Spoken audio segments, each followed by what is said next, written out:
स्वागत है। और हमारे साथ डॉक्टर दीपाली भारद्वाज हैं, सीनियर डर्मेटोलॉजिस्ट हैं और हेयर ट्रांसप्लांट एक्सपर्ट भी हैं जानी मानी। डॉक्टर दीपाली, आपका भी बहुत बहुत स्वागत है। मैं एक छोटे से ब्रेक के बाद, लेकिन अभी मैं डॉक्टर दीपाली के पास आऊंगा।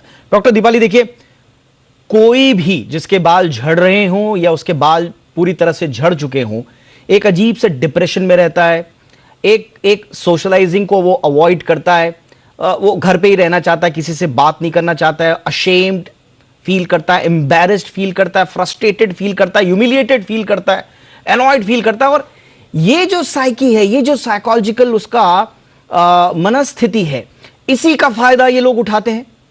क्योंकि आपके बाल झड़ने को पता नहीं क्यों, मेरे को बात समझ में नहीं आती, लेकिन अगर किसी के बाल झड़ रहे हैं या कम बाल हैं, समाज में एक टबू बना दिया गया है उसके बाल को। एक हर किसी का अधिकार है कि वो खुद को सजाए संवारे अपने तरीके से, लेकिन समाज में भी एक अजीब तरह का एक दुराग्रह है झड़ते बालों के प्रति या इस तरह के मरीजों के प्रति।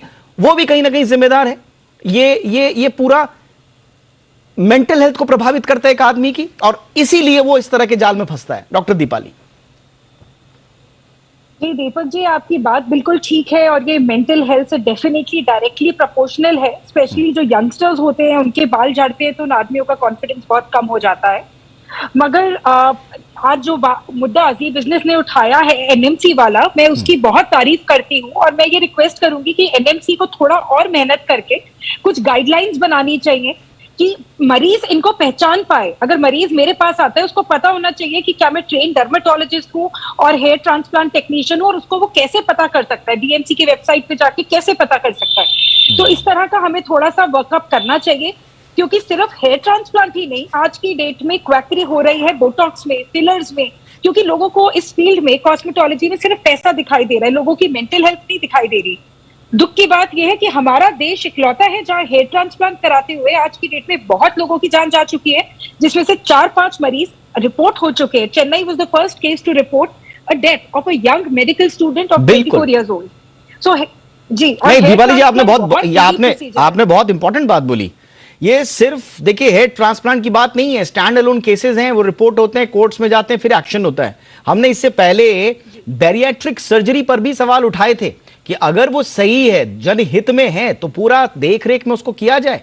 लेकिन हम देख रहे हैं एक ट्रेंड आ रहा है समाज में, कॉस्मेटिक सर्जरीज का एक ट्रेंड आ रहा है, और वही सेम चीज हम देख रहे हैं। और मैं चाहूंगा, अब सूद सर हमारे साथ यहां पर बैठे हुए हैं, कम ये छोटा सा टेक मैं दीपाली जी का भी फटाफट से लेना चाहूंगा। आप उन लोगों के लिए जो अपने हेयर ट्रांसप्लांट के लिए बहुत ज्यादा इंतजार कर रहे हैं अपने ट्रीटमेंट के लिए, उनके लिए कोई सलाह है फटाफट से?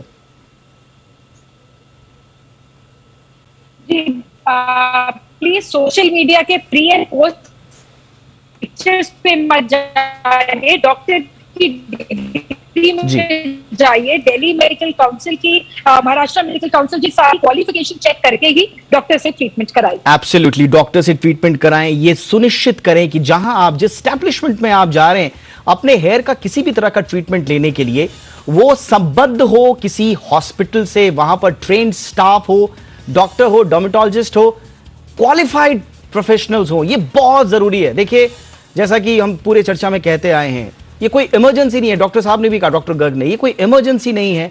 1-2 दिन रुके, 1 महीना भी रुकना पड़े तो क्या हाल है, आपकी जान के ऊपर वो नहीं भारी पड़ना चाहिए। यही हमारा उद्देश्य है आज के शो करने का। बहुत बहुत शुक्रिया आप तीनों का, आप तीनों ने वक्त निकाला। Doctor Garg, thank you so much. Deepali ji, बहुत बहुत शुक्रिया मैम आपका।